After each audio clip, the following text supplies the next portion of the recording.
शक्ती सेनेचे प्रमुख विष्णू कसबे व त्यांचे सर्व कार्यकर्त्यांनी मातंग समाजाला न्याय मिळावा म्हणून सातत्याने गेली अनेक वर्षापासून आम्ही सर्व प्रयत्न करतोय। मातंग समाजाची मागणी अ ब क ड ही आम्हाला मिळालीच पाहिजे। आम्हाला कुणाच्या पोटातलं पण नको, कुणाच्या वरातलं पण नको। महाराष्ट्रामध्ये जितकी आमची लोकसंख्या आहे त्या लोकसंख्येच्या टक्केवारीप्रमाणे आमच्या मातंग समाजाला अ ब क डचं आरक्षण मिळालं पाहिजे, ही आमची मागणी आहे। आणि त्या मागणीसाठी आज यांनी जे आंदोलन पुकारले त्या आंदोलनाला आमच्या सर्व समाजाच्या सर्व संघटनेचा पाठिंबा आहे।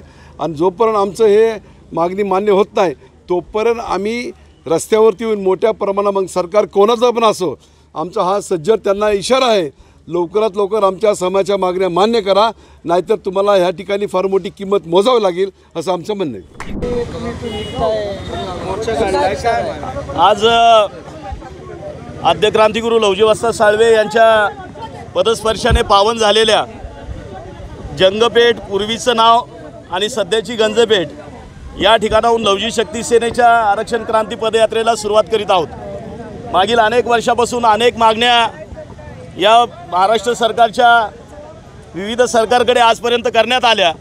त्याच्यातली प्रमुख मागणी जे अनुसूचित जातीकरिता जे एकत्रित 13% आरक्षण आहे, हे 13% आरक्षणामध्ये अनेक जाती या उपेक्षित राहिलेल्या आहेत। एक किंवा दोनच जातींचा विकास यामध्ये झालेला आपण पाहतो।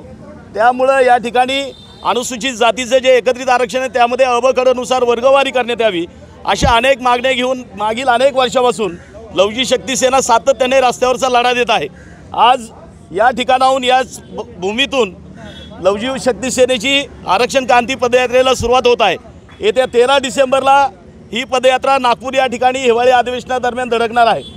या ठिकाणी ज्या भूमीतून आपण या पदयात्रेला सुरुवात केलेली आहे, या देशाचं स्वातंत्र्याची खरी मुहूर्तमेढ याच तालमीमध्ये आद्य क्रांतिगुरू लवजी वस्ताद साळवे यांनी सन 1822 साली ही स्वतःच्या हाताने तालीम त्यांनी बांधलेली आहे। याच तालमीमध्ये अनेक क्रांतिकारक देशातले ते याच तालमीमधून आद्य क्रांतिगुरू लवजी वस्ताद साळवे यांच्याकडून शिक्षण घेऊन गेलेले आहेत। महात्मा ज्योतिबा फुले याच तालमीमध्ये येत होते।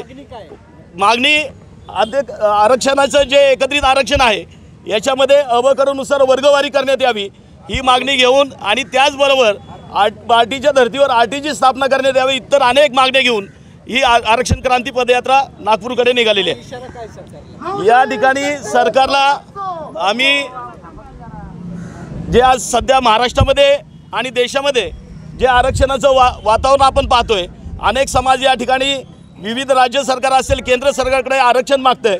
11 तारखेला देशाचे पंतप्रधान या हैदराबाद या ठिकाणी होते, त्यांनी देखील अनुसूचित जातीच्या अ ब क ड वर्गीकरणाला या ठिकाणी त्यांनी पाठिंबा दिलेला आहे।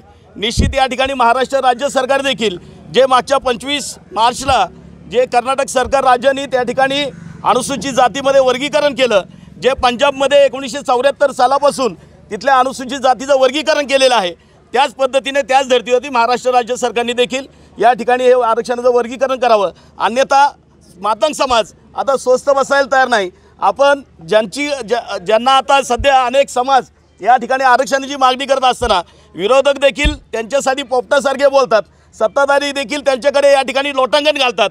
मात्र खऱ्या अर्थाने जो उपाश आहे, खऱ्या अर्थाने जो मातंग समाज आहे, यांच्या शेतावरती, यांच्या कारखान्यावरती, यांच्या सगळ्या संस्थावरती कामाला जातो, मजुरी करतो, त्या मजुराकडे कोण पाहणार?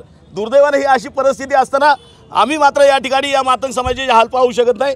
निश्चित येणाऱ्या कालावधीमध्ये सरकारला इशारा देतो या माध्यमातून की आपण तात्काळ जर हा विषय जर मार्गी लावला नाही तर आज मातंग समाजाला रोजगार नाही आहे, कामधंदा नाही आहे। त्यामुळे हा मातंग समाज जर रस्त्यावर उतरला तर या सरकारला हे परवडणार नाही, एवढंच या ठिकाणी मी सांगतो, विनंती करतो। धन्यवाद, थँक्यू।